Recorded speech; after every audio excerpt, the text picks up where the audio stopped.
তৃণমূল কংগ্রেস দলটা তাসের ঘরের মতন ভেঙে পড়ছে।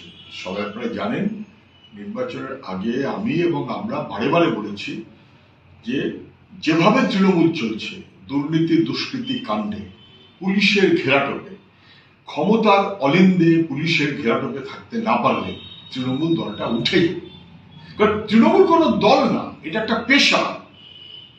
এটা একটা পেশা, কোনো কিছু না করে পয়সা ইনকামের একটা পেশা। কষ্ট মষ্ট করে কাজ করবো কেন? কাজ করার সুযোগ কোথায়? তার চাইতে চল লুটপাট করি, কিছু পয়সা হবে।